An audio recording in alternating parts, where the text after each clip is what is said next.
Hello everyone, welcome to another edition of the Orthodox Nationalist. This is Matthew Raphael Johnson, and today we're at the tail end of the feast of the Dormition, very late on the 28th of August 2018. As always, I want to thank those who have donated to me, because in doing so, they're keeping me on the air, they're keeping me functional. Consider any money sent to me as a kind of a Molotov cocktail thrown into the faculty lounge at any big university. Any faculty meeting with them is pretty much, it's the same thing. All these guys listen to me. I know they do. They'll never admit it, of course, but they do. Because what's happening in academia today, of course, is completely stagnant, conformist. No one lives in fear like a white male university professor, and they have a tendency to overcompensate by trying to out-left the left, which, as we all know, never works. Giving in never works. Giving in is just a sign of weakness, and they'll simply pounce all the more. Today we're going to talk about modern Orthodox life. I have a paper out. It has a long and unwieldy title. It's called The Deliberate Absurdity of Patriarch Bartholomew, the Dionysian Consolidation of Masonic Control at the Fanar. But I pick every one of these words deliberately.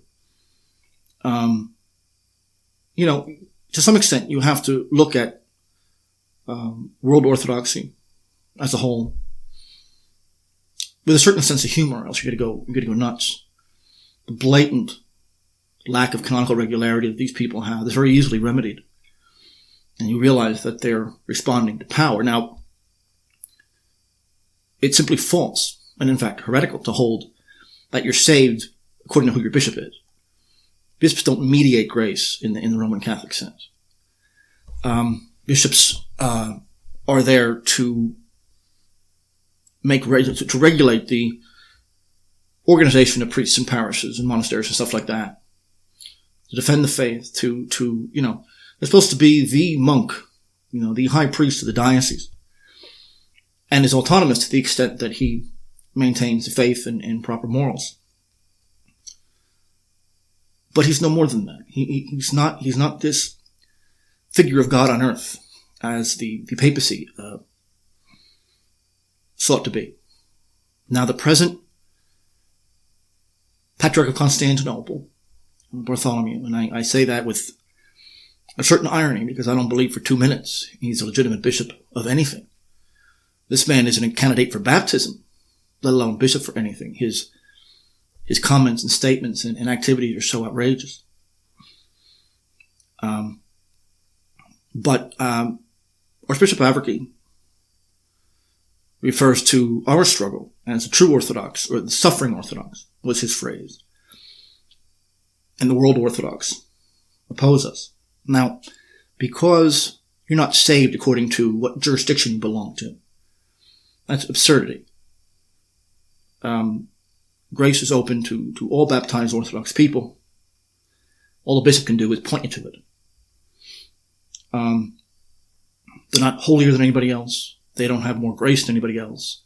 They don't have any greater access to God than someone else has. And they're really nothing special. Now, ideally, they're supposed to be the most experienced, most profound Orthodox monastic in the diocese. But that's only very rarely the case, because your best monastics don't want the administrative tasks that a bishop has to deal with. And in some cases, a bishop maintains his distance from that and hires someone else to take care of the administration, and often that person then takes over when the bishop dies. That's been the case in many areas, because they don't want the life of a bishop, which is a very worldly life, to interfere with their monastic rule. Now, I say Dionysian, that it's a Dionysian consolidation of Masonic power. Dionysius is, to put it very simply, it's an irrational, feminine, and almost a semi-sexual, something that's opposed to the rational. the normal, the natural.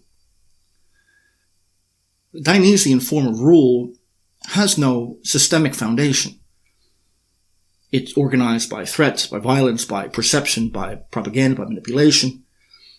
Whatever they have to do to keep people in line. The problem with the Dionysian kind of rule, the complete, utter illegitimacy, is that it leads people who suffer from it from my favorite Greek word, aboulia. It's my favorite word because it typifies modern life. Aboulia is a complex word because it doesn't just mean lethargy.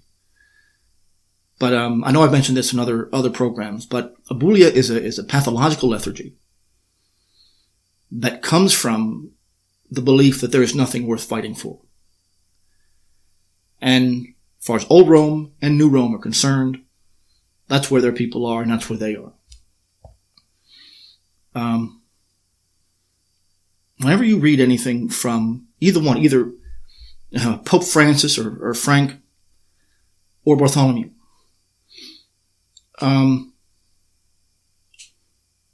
it's really hard to take it very seriously. They invent canonical tradition, they invent liturgical life, and reflect what powerful people believe. It's almost a non-cognitive commitment to this kind of irrationality. But this is the power center that all elites have today. These are emperors without clothes, and they're confident that no one will say anything. To the new Orthodox, people like Bartholomew, Lutherans are more Orthodox than guys like me. And many years ago, there was a tremendous system in Orthodoxy, which we roughly call, Old Calendar versus New Calendar, as very, catch-all terms. Those who are, and the traditionalists usually are royalist, nationalists in one sense or another, very traditional, very patriarchal, on the Old Calendar, and hold that, the truth of God is in fact a divine object. Versus those who rule by a Dionysian new order. But they're, whether it be traditionalists in Old Rome or New Rome, they rule, they're opposed by the Dionysian irrationality around them. Many years ago, for 8 years, Bartholomew, as a bishop, was the vice president for the World Council of Churches Faith and Order Commission. Now, I've said a million times, and I have on my website and everything else, that they reject Christ as the sole savior of the world. They come right out and say that, and the Orthodox members sign this. So to be an active member of the WCC is to tacitly and explicitly accept this nonsense. I could go on and on and on about the Antichrist things that this organization says. It's founded by the Rockefellers and financed by corporate America. I can't be in communion, certainly, with anybody who's a member. And his real first name is Demetrius. And from 63 to 68, his graduate studies were at the Pontifical Oriental Institute in Rome. Then he went to the Ecumenical Institute, Bosnia, Switzerland. Then University in Munich, Maximilian's. And adding insult to injury, his doctoral research was on canon law, of all things. And then before becoming bishop, he became a visiting professor at the Gregorian University in Rome. So his entire education and professional practice before becoming a bishop was within the ecumenical movement or the Roman Church. Now, before the Niconian schism in Russia, and even for some time afterwards, someone like that coming from this Western background, remember, these guys aren't really Roman Catholics. These are Novus Ordo, do whatever you want kind of nonsense. This isn't pre-1960 Catholicism here. This is a complete chaos, liturgically speaking. But these men, you come from a place like the Gregorian, you have to spend some time in a monastery because they need to be cleansed of whatever they may have picked up abroad. Needless to say, that's not done anymore. And of course, he was never a monastic. He never served in a monastery. even though bishops are supposed to be monks, because being an abbot of a monastery meant that you trained in both ruling others, pastoring others, mentoring others, and administration. But that's rarely the case today. Today, Bartholomew sits on another Rockefeller institution. They're all over the place. And it's really a Jewish organization. It's called the Elijah Interfaith Institute. Now, of course, Elijah is not referring to the prophet, because those two would have nothing in common. I'm not entirely sure which Elijah they're referring to, but it's certainly not him. It is a theosophist Masonic organization and a Judaic organization, which officially is under UNESCO, but for the most part, it's a ecumenical Jewish organization.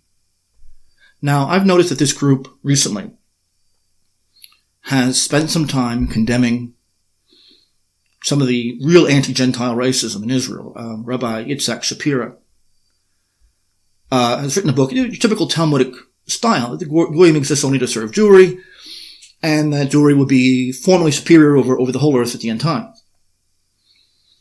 Yet, almost all Jewish religious books have said this since the Talmud itself. So here you have this Jewish group very piously condemning a book that says what the Talmud says, but of course they don't reject the Talmud. We're supposed to say, you see, they're not those kind of Jews. But it's doublespeak. The things that they condemn in Shapira's book are in the Talmud that they accept. There's a letter that they wrote on this, signed by Bartholomew, among others, very pompously states, we are working together under the aegis of the Elijah Interfaith Institute to bring the light teachings of Judaism that cohere to this worldview. Love of your own group should not be equated with the hatred of others. Israel's calling is harmonious with the well-being of all humanity. Now, this is a sort of nonsense that the exact opposite of that is what the left has been saying for decades. White people or Russians or Orthodox people or nationalists on those grounds is assumed to be hateful to others, which of course is non sequitur nonsense. But in this comment from an ultra-liberal organization says that only Jews get to be nationalists, and their exclusivity is not inherently anti the other. Now, the Institute picked this very easy target. The book is only in Hebrew, and they piously condemn its racism. But then they say that Judaism alone has a right to be exclusive. They're just not meant to say it very loudly. They say this too. We've been collaborating on a project developing contemporary Jewish approach to other religions that would make our students and communities aware of the dangers inherent in such extremist views in our tradition, and that would inspire a broader view of Judaism, its ethical task, and its vision for humanity. Now, you note the Masonic, the Talmudic wordplay. It's not that Shapira's ideas are wrong. It's just that holding it with any kind of vehemence is dangerous to Jewry.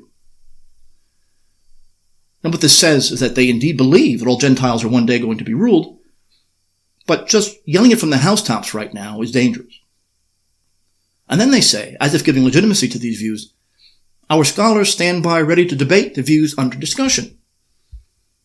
The same people who say that revisionists and others are beyond debate. Now, the devil, literally in this case, is in the details. Listen to footnote 3 of this letter. Why it's in a footnote, I don't know. But we are painfully aware that such problematic theoretical teachings can easily become transformed into practical guidelines for action, as witnessed by the horrifying acts like the Hebron massacre by Goldstein in 1994.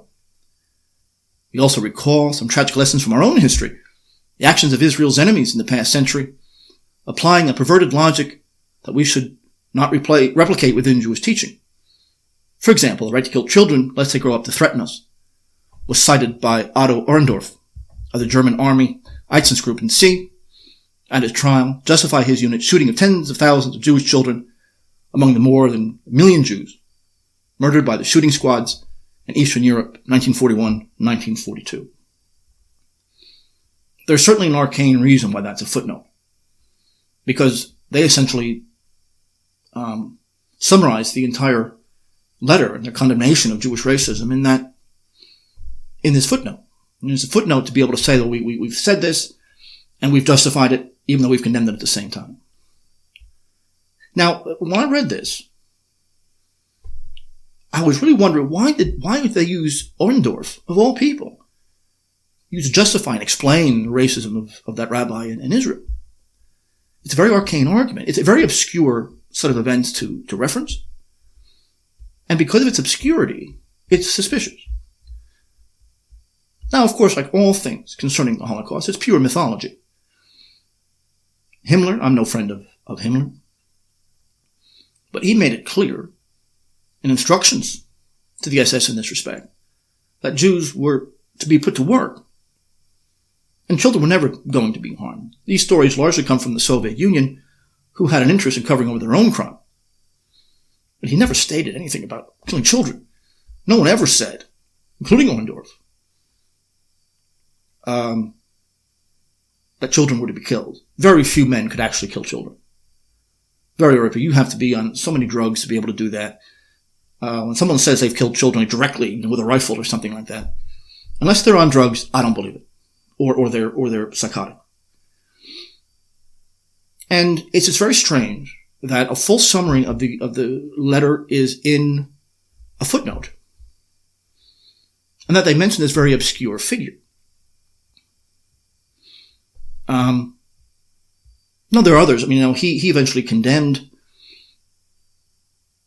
this alleged testimony, which he said was given under torture and given they promised him that they would go easy on him if he gave some credence to this. There were a lot of German testimony against the Third Reich that were obtained in this way, either by torture. This torture will continue unless you talk like this, and that we'll go easy on you. We'll go hard on these other guys. We'll go easy on you if you talk and give us the evidence that we require. And I was fascinated by this fact. I was fascinated by why this is in a footnote and why do they mention him. To think that the German army and the USSR, fighting for their very lives, running out of ammunition, running out of supplies, and starving, in many cases, is going to waste all this manpower by killing kids for no good reason. They verified 60 kills, executions of partisans that had committed some crime. But even liberal historians like Kershaw, he says that in the ISETS group in trial, former head of the Group D was able to get his co-defendants to submit to a line of defense put forward by him with the suggestion that if one had from the beginning carried out the extermination operations against the Jews on order of the Fuhrer, they could count on a more lenient sentence. Those people who followed the trials, and this was post-1945 Nuremberg, which the chief prosecutor was Jewish, Benjamin Frenz, and Frenz comes right out and says that I'm making stuff up. And why would he even admit that? He says, I go into a village, this is a direct quote from him, I go into a village where an American pilot had parachuted and beaten to death, and line everyone else up against the wall and say, anyone who lies will be shot on the spot. But it never occurred to me the statement taken under this duress would be invalid. Which is a full admission that he's full of it. But why admit this? Why talk about such an obscure figure in this letter condemning Jewish racism? And then, of course, compare it to the massacre of Hebron. Goldstein was a Jewish settler from Brooklyn who shot up the mosque near the Temple Mount. And some people, why are you spending so much time on this little footnote in a fairly obscure letter? That was signed by Bartholomew, but still. And my question is, why do they use it? So the letter states, this is the last thing it says. We recognize that there are voices in our tradition, meaning the Jewish tradition, that have lost sight of these great principles because of the unspeakable suffering that our people have undergone throughout history. So remember, they're condemning this rabbi, but of course they can't. They become rodef and are liable to execution by other Jews. A Jew that gives over another Jew to Gentiles is subject to execution, depending on the circumstances. But what this letter says is the evils perpetrated by Jews are not evils. They're justified by their alleged suffering. But have you ever heard a Jew saying, oh, Ukrainian nationalism is bad, but we have to understand the roles of Jews in Poland and the USSR as precipitating factors? The problem that these guys say is that it's not that the rabbis' views are false, but sometimes as guidelines for action, they lead to error, and they can lead to a backlash against their people. Now, I mention all this and spend so much time on it because it's classical Dionysian power. It's based on command, the creation of a new reality, not thinking. The thesis here is that the ecumenical movement, the liberal movement in churches, has no canonical or traditional foundation at all. Not in scriptures, not in the canons, not anywhere. So they have to invent it. And not to mention, I mentioned this letter too, because it's really a classic example of Talmudic doublespeak. It's how they use these kind of things to create their own narrative. Most people wouldn't even have heard of this trial. Well, 1948, in fact. And so they'd have no reason to, or no way to make any kind of statements about it. But this issue also goes to the heart of who Bartholomew is. I hate to remind him, but the Orthodox of the world were pro-Hitler until it became impossible. The only exceptions to this were in the USSR. I've covered this many times before. But this letter just struck me and it stuck out because it's such a classic example of doublespeak, of the nature of his liturgical and ecclesiastical revolution, and how, in all cases, Jews are at the root of heresy. Let me give you another example here. And, if I sit here and talk about his ecumenism and everything, that's been done 1,000 times over. Masonic control of the found art, that's been done 1,000 times over. But one example that hasn't been spoken of very much, and something that I had forgotten all about, was the alleged assassination attempt on Bartholomew. I believe it was 2011. I'm positive it was 2011. We're very close to it. Allegedly, there was a plot amongst Turkish army officers to shoot Bartholomew on May 29th. In other words, would be the 560th anniversary of the fall of Constantinople. Now, I remember reading about this, and I very quickly forgot about it because it was dropped by the news. There's very good reasons to believe that it was made up. They don't explain how they could possibly know that was the reason that they were going to, on that particular anniversary. This operation and assassination, allegedly comes from a cabal of Turkish officers. But it's doubtful that a Muslim group or the Turkish secular military would plan anything like this, at least in part because Bartholomew has shown nothing but deference to Turkish nationalism and Islamic movements throughout his career. He served in the Turkish army from 1961 to 1965, and he's a Turkish citizen. Not sure why they would want to kill someone who's sympathetic to them. And as always, the only nationalism that he opposes is Orthodox. In my view, it was a Mossad operation. It was to implicate Israel's enemies and draw Greece and Israel closer together. Turkey is an Islamic state, secular, with the second largest army in all of NATO. It's larger than all the other armies except the US put together. In the Israeli mind, what if Islamic fundamentalists took over Turkey? Or a group of militarists connected to the Ba'ath Party or something like that? What would happen to Israel then? There's no way Israel can defeat Turkey, head to head. Military coups are an important part of Turkish history. Setting Greece and the West against Turkey would be an ideal situation. We talked about this last week on the Israeli support and diplomatically and otherwise of the Turkish invasion of Cyprus. Not to mention it would lead to Tel Aviv being kingmakers. It also may have been designed to purge problematic officers from the immense and fearsome Turkish army. Here's what a Turkish newspaper wrote in 2011 at the time. The plot to kill Bartholomew is thought to be part of the Cage Operation Action Plan, a subversive plot allegedly devised by military officers that sought to undermine the government through the assassination of non-Muslims and other acts of terror. The Cage Plan is allegedly drawn up on the orders of the Ergun Khan, which is military intelligence. The Cage Plan documents specifically refer to the killings of Armenian Turkish journalist Hrant Dink, Catholic priest Father Andrei of Santoro, and 3 Christians in Malatya in the so-called operation.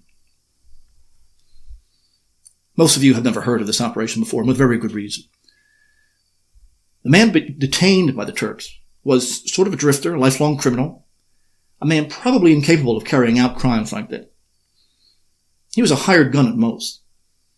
These kind of operations often use guys like this. Long criminal records. They could be killed with impunity later on. No one misses them.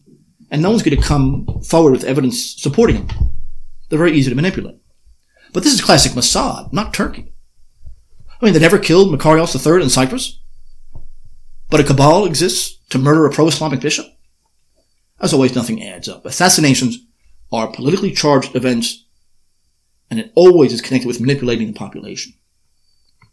Because this is a traumatic event, it makes those witnessing it and being a part of it very suggestible.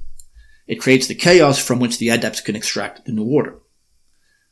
It's rarely done to actually kill someone, and those who get blamed for it are rarely involved.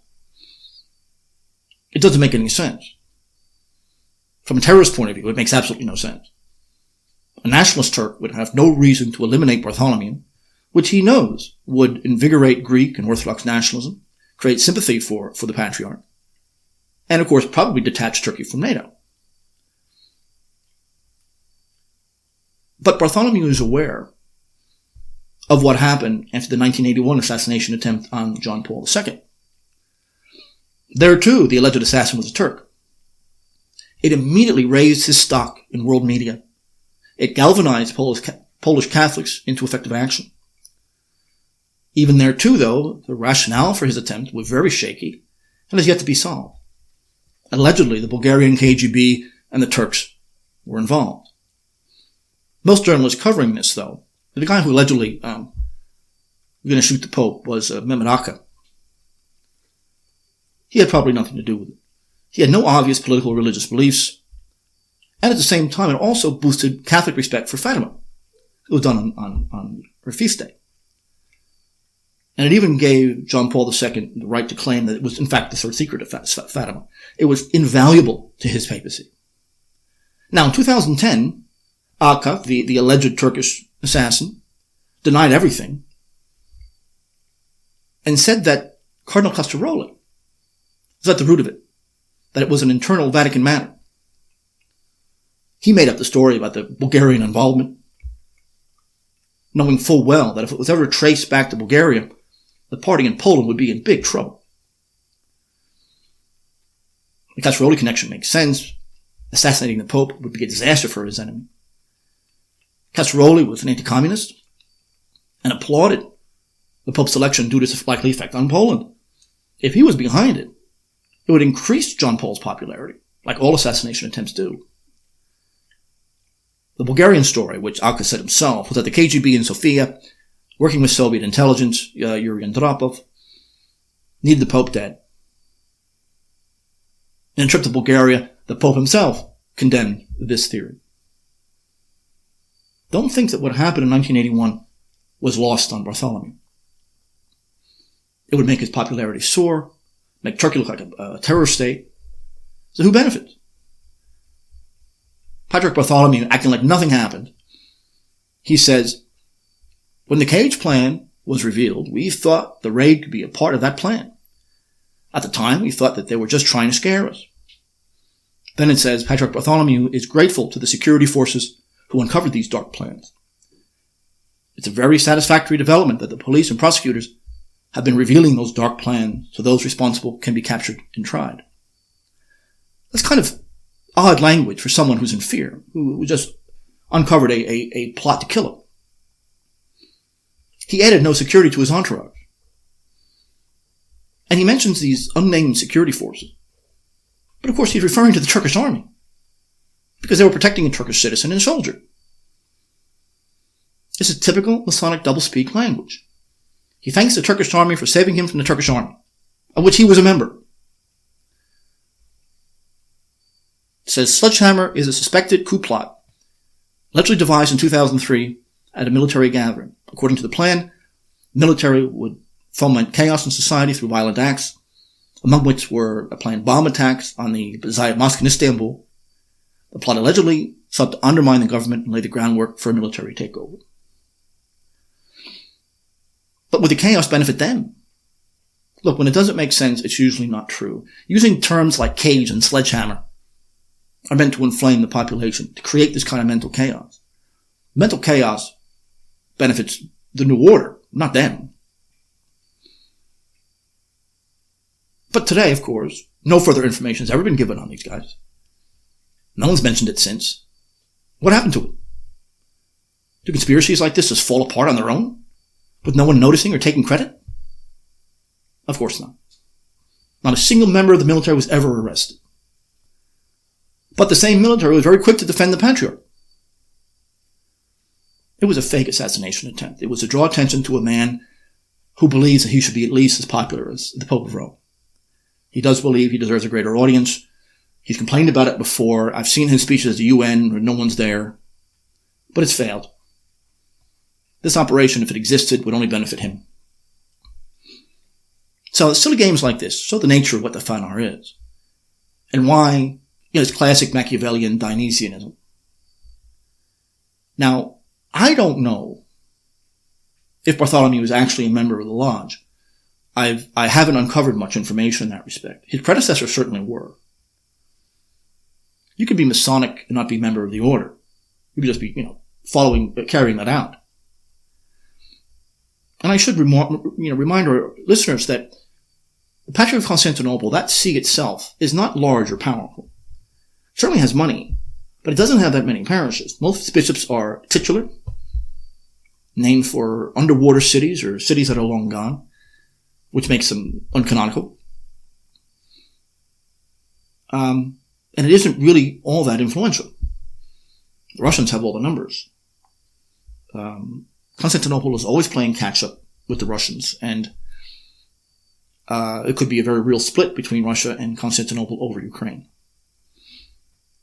Anyway, under his predecessor, Demetrius, the policy of communing Roman Catholics became official. Demetrius added the Pope's name to the diptychs in 1972, and simply was a recruiting tool for the true Orthodox Church. That church, which I am a member, the Russian Orthodox Church under Vitali, that was founded by Vitali of the Synod Abroad, now under Metropolitan Dionysian of Moscow. And it was only stymied by its own internal schisms, which is the disease of the true Orthodox Church. But while the Fanar itself is one big lodge, evidence for Bartholomew's membership is, as far as I can tell, very, very slim. And really, you can't be made a bishop there without at least that tacit acceptance. He could be Masonic without being a Mason. But worse than these foibles, worse than this nonsense that he's a part of. I didn't realize this until fairly recently, or if I did, I blocked it out. He's openly condemned the Synod of Chalcedon and all the synods that came after it. In November of 1998, a papal delegation visited the Fanar. It was then that he gave probably his most outrageous quote. Now, he was referring to those who had anathematized the Pope of Rome and the Monophysites. And he says this. Now, listen closely. I took this from Father Michael Eskel's book, 2017. Listen to this. Those of our forefathers from whom we inherited this separation were the unfortunate victims of the serpent, who was the origin of all evil. They are already in the hands of God, the righteous judge. And these men, being the causes for the schism, are now in the hands of God, the righteous judge. Now, it took me a while for that to penetrate. The fathers of the church, through really the first millennium, both at Chalcedon and all the synods that came afterwards, as well as the anathema of the Pope of Rome in the 11th century. They're not just wrong. They were possessed and are damned to hell. This is the so-called Pope of the Orthodox, who has taken an oath to uphold the teachings of those he now condemns. He has officially rejected Chalcedon and all the synods that come after because each one of those cites Chalcedon as an authority. But a major part of his mission is to maintain and institutionalize the already existing communion between Old Rome and New Rome. And as I say many times, and Orthodox forget this, the Church of Rome bears no resemblance to its own church as 50 years ago. The liturgical tradition has been thrown out entirely. Starting in 1971, it was made illegal. Yet the Council of Trent, Canon 7, said if anyone condemns these rites and the other symbols that we use, like vestments and everything, let him be anathema. But what replaced the service that came out of Trent is why we call it the Tridentan service. It's largely an inspired, Protestant-inspired service, written by a committee, 69-70, and you have Bugnini, who was a Mason, by the Masonic name Buon, and working with Paul VI to rewrite the tradition. And like all of these guys, they say that the new Mass is based on ancient practices. They never bothered to tell us what ancient practices they're referring to, though. If you remember, 10, 15 years ago, Philip Saliba of the Antiochian Church in America eliminated fasting from Easter to the Ascension. Each time I've read about this, they've said that this was the ancient practice. I have asked numerous people to cite me, because I can't find it in Greek and English anywhere, where that was done. I'm still waiting for this. It's 15 years ago. I'm still waiting for an answer. These documents have never been found. The Church of Rome today has really no liturgy to speak of, since you can invent it as you go. It's a permanent revolution begun precisely at the same time the papacy reversed itself on the Jewish question. And of course, I was an altar boy in the Novus Ordo. Only the Unionists retain any kind of real liturgical tradition, but they're free riders from Orthodoxy. The ancient Mass, Tridentan and before, is one of the most beautiful objects in history, but was banned for decades. And today, while it's permitted on occasion, really is only done by those in societies that specialize in the Latin Mass. The church that they're talking about communion with isn't even Catholic. We know what Pope Frank has been like. I watched him on BBC Video in 2013 say this: if a person is gay and seeks the Lord and has goodwill, who am I to judge? Catechism of the Catholic Church explains this point beautifully, but says, wait a moment, how does it say that person should never be marginalized and they must be integrated into society? The problem is not that one has this tendency. No, we must be brothers. That is the first matter. I want to say to Pope Francis, and I'll say it once, any man who stuffs fecal matter into another man cannot have a good will. That is not love, that is not sex, that's nothing. They are mentally ill freaks. He'll say that Catholic traditionalists and monarchists are evil, but homosexuals are good Catholics. Better even. For both Romes, the only people out of their church are its most sensitive and pious members. And Frank was rewarded with exaggerated positive media coverage. He's well aware that homosexuals are never marginalized. If they were, he wouldn't even mention them. They aren't integrated in society, they are society. Every word that this man says is dripping with ill will and contempt. It can't be described in neutral terms. He denies hell in 2013. He says, they are not punished. Those who repent obtain the forgiveness of God and enter the rank of souls who contemplate him. But those who do not repent and cannot therefore be forgiven disappear. There is no hell. There is a disappearance of sinful souls. Pretty sure he invented that doctrine on the spot. Now, there may be some truth to the soul's death in certain cases, but he's placing the whole weight of the papacy behind it. His view is that these souls die not because of sin, really, but this is the only way that sin is punished. Both New Rome and Old Rome, there's only really two sins, and that's racism and homophobia. We know that Christ spoke more of hell than he ever spoke of heaven. Francis is aware of this. Both of these men deny the entire gospel. But so long as the press showers him with awards, he remains happy. The press more or less ignores Bartholomew, but he's also given positive media coverage. Just like Bartholomew, from at least John Paul II, Pope of Rome believes that Talmudic Judaism represents the chosen people. By virtue of their race, Jews exist as superior to all others, as the Talmud itself intones. In 2011, Francis wrote this. There's a phrase from the Second Vatican Council that is essential. It says that God showed himself to all men and rescues, first of all, the chosen people. Since God is faithful to his promises, he did not reject them. The Church officially recognizes that the people of Israel continue to be the chosen people. Nowhere does it say, you lost the game, now it's our turn. It is a recognition of the people of Israel that I think is the most courageous thing from Vatican II on the subject. Well, it takes no courage to take orders from the most powerful group in history. It only takes courage to defy them. For Francis, it's like defying God himself. That the Old Testament Israelites, or even remotely the Jews of today, take such a leap of faith that only the most ignorant could possibly believe it. That this 4,000-year-old group of people maintains the same theology as the prophets is equally absurd. The Talmud condemns the prophets. The Talmud condemns the Old Testament. But the Church Fathers, to a man condemned in Judaism, Frank and Bartholomew have resuscitated. The followers of the Talmud he calls the chosen people. And if they're chosen, they're superior to Christians. Christians are inferior by virtue of not being chosen. He denies Christianity, he denies the Trinity, he denies the prophets, who condemn just these men. But both of these guys know exactly what they're doing.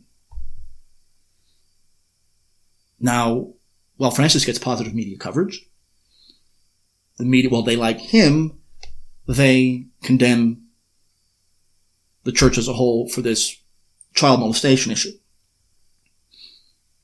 Now, I've mentioned this before, but finding the database of everyone ever accused in America in the 20th century and 21st century exists online. All you have to do is search for it. I've been through this. There's thousands of people on it. A tiny handful have been convicted of anything. In fact, a tiny handful have even been arrested for something. In other words, there wasn't even enough evidence for, basic probable cause. And those handful that actually were convicted, actually did something, were all treated very harshly by the diocese. They usually have priors. They're usually sloppy. The DA's political career could be made with a high-profile case like this. So this is largely a make-believe issue. There's a tiny handful who've been involved. The public school system is far worse in this respect than the Church of Rome. I'm no friend of the Church of Rome, as we all know, but this is a concocted issue. So while they love Frank on the one side,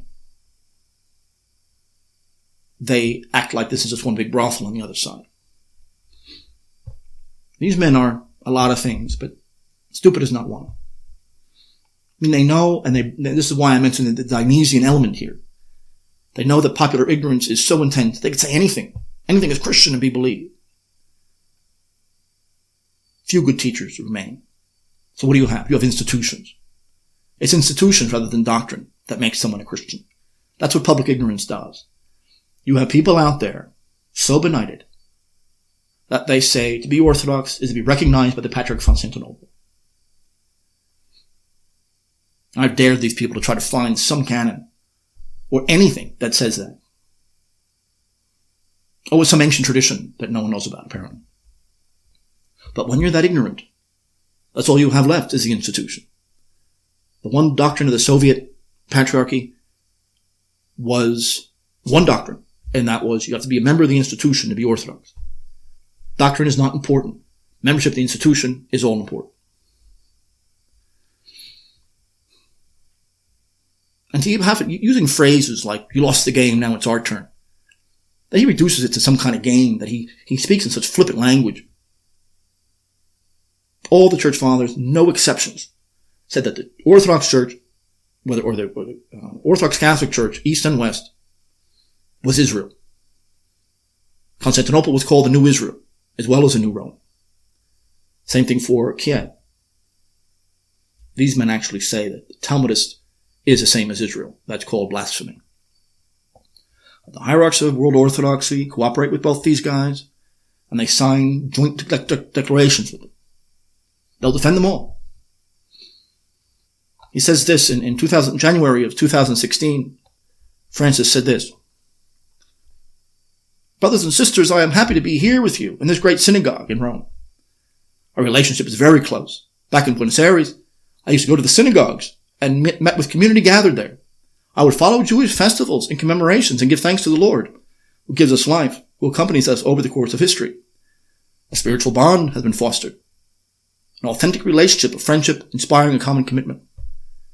Interreligious dialogue, it's fundamental that we encounter each other as brothers and sisters before God, that we respect and appreciate each other and try to cooperate.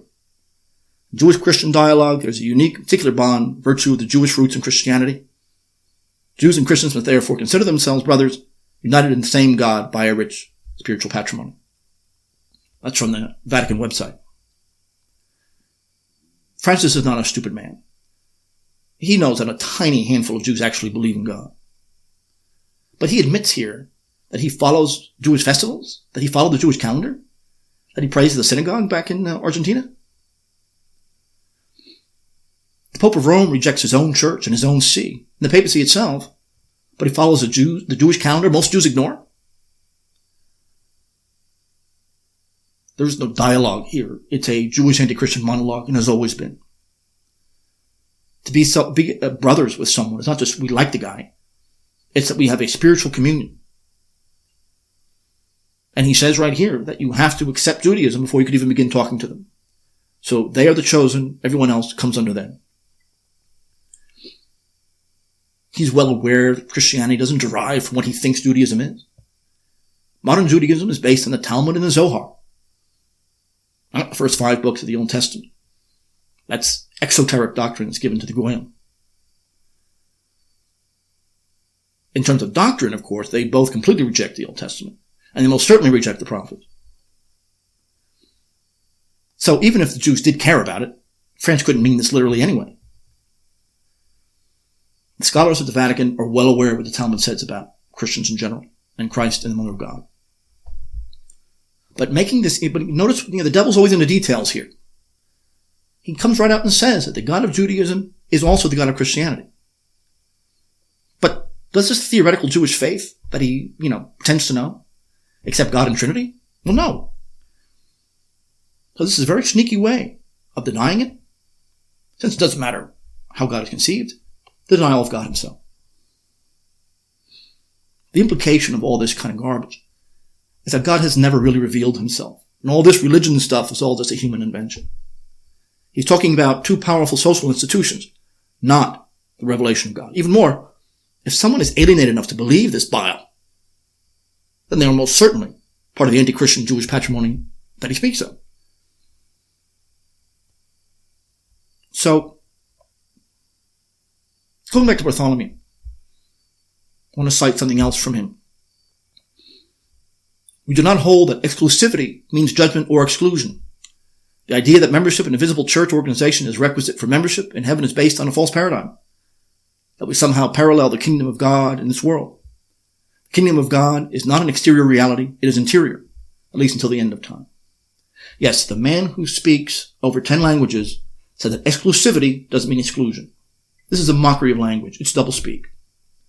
When he's referring to institutions, he is not referring to doctrine. These men are the same ones to say that unless you're recognized by Constantinople, you're not Orthodox. Then he says here, membership in a visible organization is not requisite for truth. In other words, we don't have it. He denies the city of God on earth. He denies his own church. He denies his own position, his own see. But he does it in such a sneaky way that if you read it quickly, you won't get it. Like Francis in Rome, he denies his own church. Bartholomew says, in reference to this subject, we remind that every society, we reject every form of proselytism, and we condemn. He says it's condemned by the Orthodox. Proselytism practiced in nations already Christian and in many cases even Orthodox, sometimes through material enticement, by violence, poisons the relations among Christians and destroys the road to unity. Nowhere in the canons is proselytism condemned, it's commanded. And this is the same stuff that the Patriarch in Russia signs his name to. Bartholomew continues. He says, and he's talking about the Monophysites here. We now clearly realize and understand that our two families have always loyally guarded the same and authentic Christological Orthodox faith and have maintained uninterrupted the apostolic tradition, although they may have used the Christological terms in a different manner. It's a common faith and continued loyalty to the apostolic tradition. This must be the basis of our unity and communion. The two families accept that all the anathemas and the condemnations of the past, which kept us divided, must be lifted, so that the last obstacle to full unity and communion of the two families can be removed.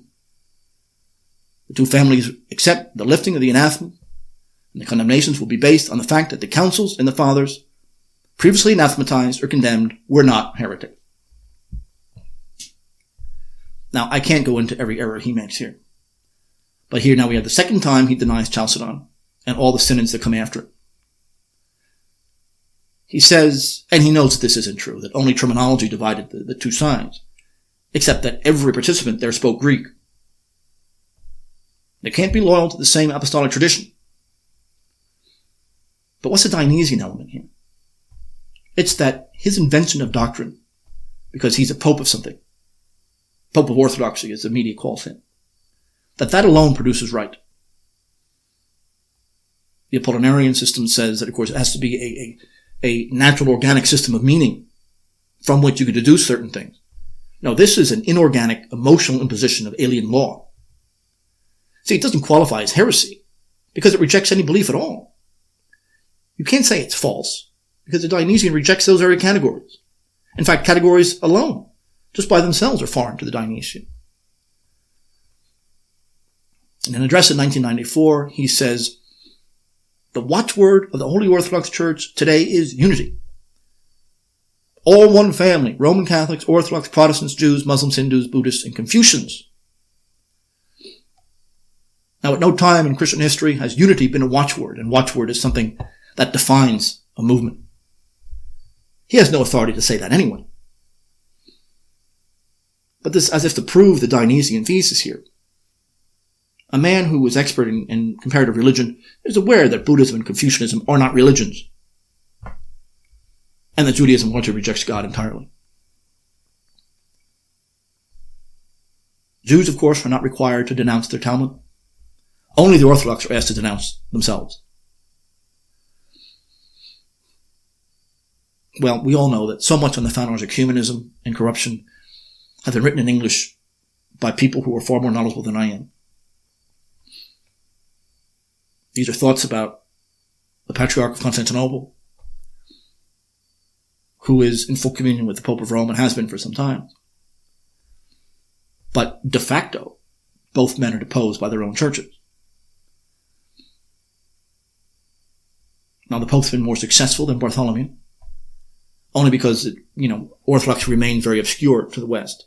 I believe firmly that Bartholomew envies Francis for his popularity, although it's only a popularity with atheists, liberals, and the elites. But these are the last people the scriptures tell us to care about. What they all have in common, all of these types in the Dionysian realm, is an utter obsession with administration, power, and fiat. The Apollinarian is thought according to a cognitive pattern that's found in natural law or some other organic system. But the Dionysian, rather, is a top-down demand or a bottom-up mob. Bottom-up mob, either way. It's not just irrational or untrue, but it rejects those concepts. For both these guys, bishops are the same as the church. The people themselves are utterly meaningless. Usually when I've debated with ecumenists in the past, they actually believe that they're the scholarly ones and that they could condescend to others.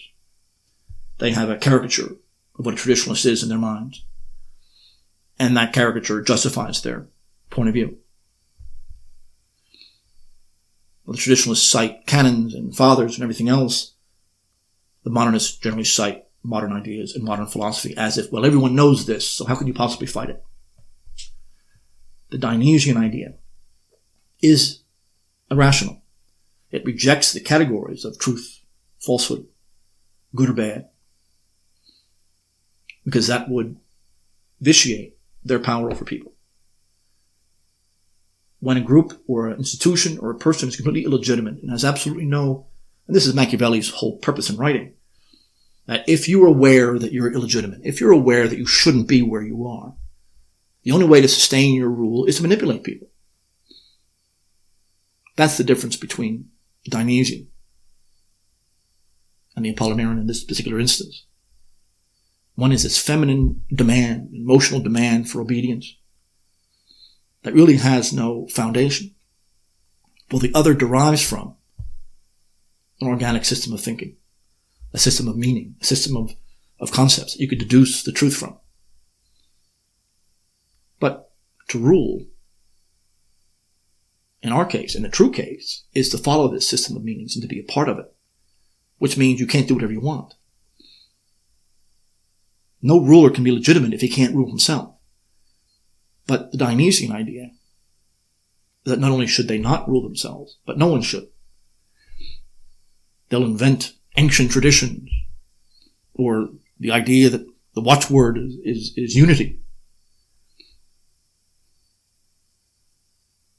And it doesn't matter whether or not they actually have an ancient tradition that supports that. Enough people are satisfied with that. I mean, the Antiochians, I've been hearing this for years. There'll be a dozen people by now, including clergy, who give the same slogan. I say, please show me anything in the ancient world that rejected fasting in that period of time, other than the first week afterwards. And of course, they never can. But that's not the point. The point is that they get, power when there's nothing to do. The whole notion of abulia here is that there is nothing worth fighting for. This is classic Dionysian thinking. We're safe if we're members of an institution. We're safe if we're part of the big church, which is a phrase that I've never forgotten. Many years ago, someone said that. You're not a member of the big church, just a small one? So, well, if that impresses you, you take all the traditionalists, put them together, and we're equal in size to our opposition. The schisms that the true Orthodox Church has created are shameful and embarrassing.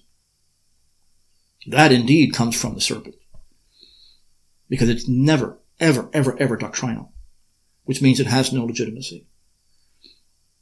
They split and then later on discover a reason why. The lies that the Greeks said about Auxentius, and then as soon as he was dead, said, yes, we weren't telling the truth. Sorry about that. We were wrong.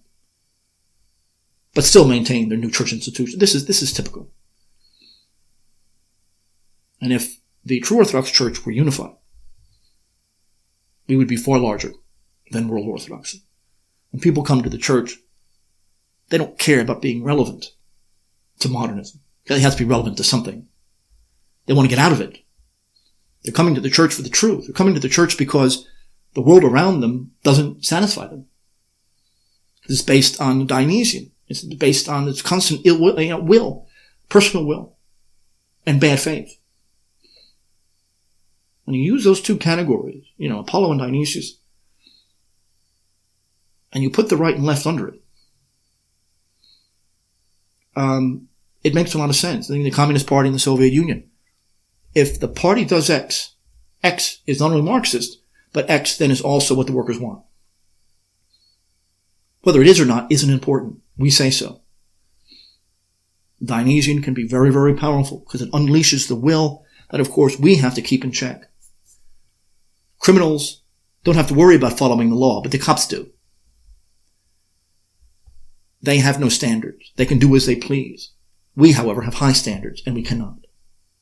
We're at a disadvantage automatically. The Old Testament explains this in great depth, which is why Jews eventually rejected it in favor of the more power. Just simply, the Talmud is just about power. They don't believe in law. They believe in manipulating the law. So what I've tried to do here is explain the Dionysian element relative to Bartholomew and his relationship to Francis. Neither one of these men are bishops. Neither one of these men, they're both, by their own canons, in their own church, de facto deposed. There can be no question. But before we go, I want to let you guys know that all true Orthodox people, I don't care what jurisdiction you're in, you're my brothers and my friends. Who your bishop is doesn't matter as far as your adherence to doctrine. If you are a true Orthodox person in doctrine and behavior, you have the Holy Spirit with you. There's no other way to do it without the Holy Spirit. You people aren't Pelagians, right? There's no other way to do it. Doesn't matter who you are in the Orthodox Church. If you're following the traditions and the canons and struggling, then you're my brother and you're my friend. I don't care about jurisdictions. The splits in the true Orthodox Church are humiliating. But that has forced us to recognize one thing. That these schisms and these splits within Orthodoxy are insignificant.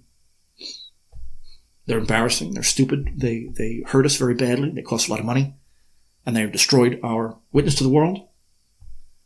At least to the public. But even the underground church in the Soviet Union was split. They're facing the gulag in the face, and they're anathematizing their brothers. Unity is the watchword, but only within the true Orthodox. I don't care who your bishop is. We know that grace and the Holy Spirit are with you if you are following the doctrine and behaving the way you're supposed to, with all the sins that we all commit. That's not possible without grace. Therefore, you must be true Orthodox in those two areas. So this has nothing to do with jurisdiction, but it does have to do with institutions. Thank you for listening, everyone. I'll talk to you next time. Bye-bye.